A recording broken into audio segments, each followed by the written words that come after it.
Okay, so we will now continue with our concepts on circles.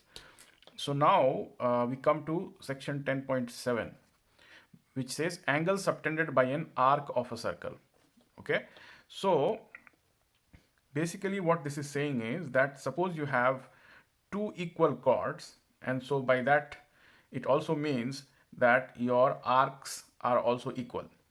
You can verify that by making taking a circular sheet of paper, and you can draw equal chords, and then you can cut these arcs out, these things, right? Take these two parts out and you can see that they superimpose on each other exactly. So for equal chords, the arcs are also shaped equally. Okay, so that's what it is saying. If two chords of a circle are equal, then their corresponding arcs are congruent, and conversely you can say the opposite as well. If the two arcs are equal, if the two arcs are congruent, then their corresponding chords are equal. So if arc AB is equal to arc CD, then chord AB will equal to chord CD.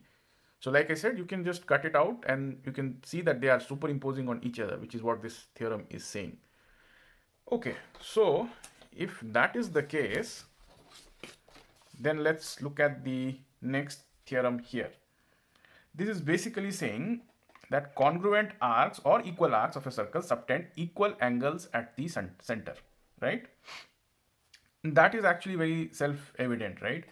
If you remember, we also have this theorem that if there are equal chords, then they subtend equal angle at the center.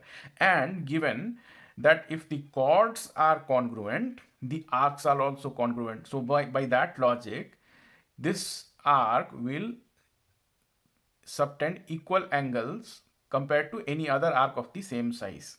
Okay, so that's so the property, in view of the property above the one that we just discussed about congruent arcs and congruent chords subtending angle at the center, is basically what it is trying to say. So congruent arcs or equal arcs of a circle subtend equal angles at the center. Okay, so having said that, now let's look at this theorem 10.8. Okay, so I'll make use of these figures here to try and explain it. First, let's see what's the theorem here. So the theorem, this is actually a very important theorem. The angle subtended by an arc. Okay, so let's say that this is the arc. PQ is an arc, right? Now what it is trying to say is that angle subtended by this arc PQ. What is that angle?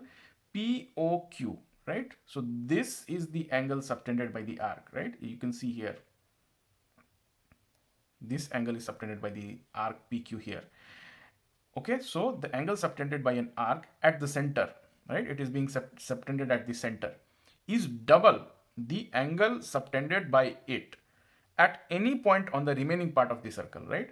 So that any other point if you take, say in this case it's A here, or sometimes the A can be here or anywhere on the circle.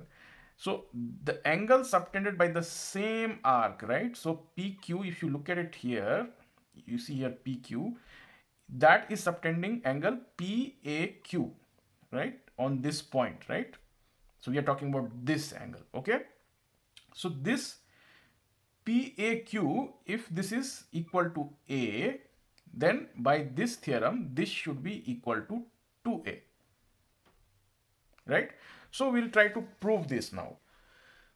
Okay, so let's see the proof now. For the proof, let's draw this circle, and the center is at O, and we have these points P and Q. So you join these,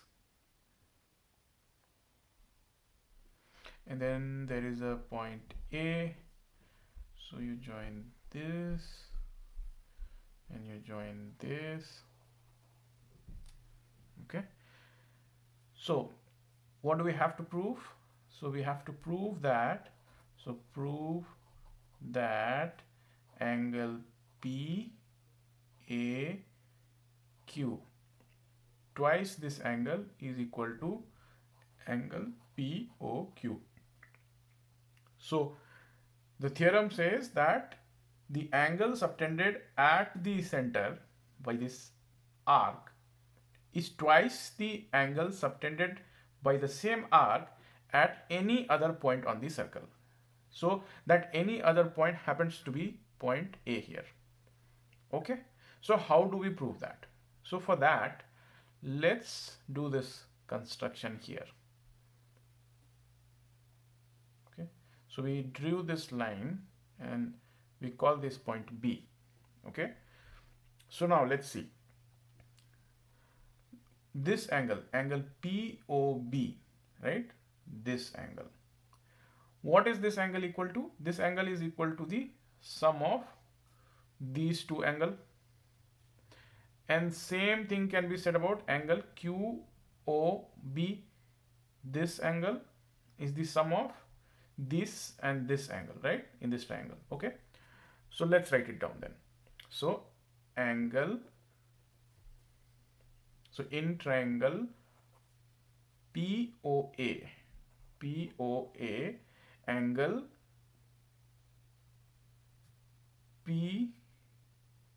PAO plus angle OPA,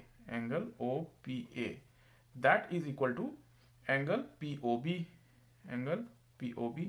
sum of interior opposite angle is equal to the exterior angle of a triangle, right? Same way in triangle OAQ, angle BOQ, this angle BOQ, that is equal to angle OAQ, plus angle OQA, okay. So let's see here. If you let's call it 1, let's call it 2. So if you add 1 plus 2, okay, so what does that give you? Angle, so if you add this side and this side, so angle POB plus angle BOQ, okay, is equal to, now this side plus this side, angle PAO plus angle OPA plus angle OAQ plus angle OQA. Okay, so what is this angle? This is equal to, so this angle plus this angle is equal to this angle. So that is what? Angle POQ. Okay, so that is equal to, now let's see. In this triangle, OA is equal to OP, right? So why is that the case? Because OA and OP are the radius of this circle. Same thing is OA and OQ. So these are basically isosceles triangle, right? So this angle here and this angle here both are equal, and same can be said about this angle here and this angle here. So both are equal, right? So here PAO is equal to OPA. So we will write angle PAO as it is, and we will write OPA as angle PAO. Why? Because angle OAP is equal to angle OPA, and that is because OP is equal to OA, radius, right? And same way we can write angle OAQ as it is, and angle OQA can be written as angle OAQ, right? Because angle OAQ is equal to angle OQA, and that is because of the same reason. Okay, so then angle POQ is equal to, so you have 2 times this, right? So you take 2 common, and then you have 2 times this as well, so 2 is common, and you can write it as angle PAO plus angle OAQ. And what is angle PAO plus OAQ? PAO plus OAQ. So this is angle PAQ is equal to 2 times angle PAQ. So angle POQ is equal to 2 times angle PAQ. Right? So this is proved.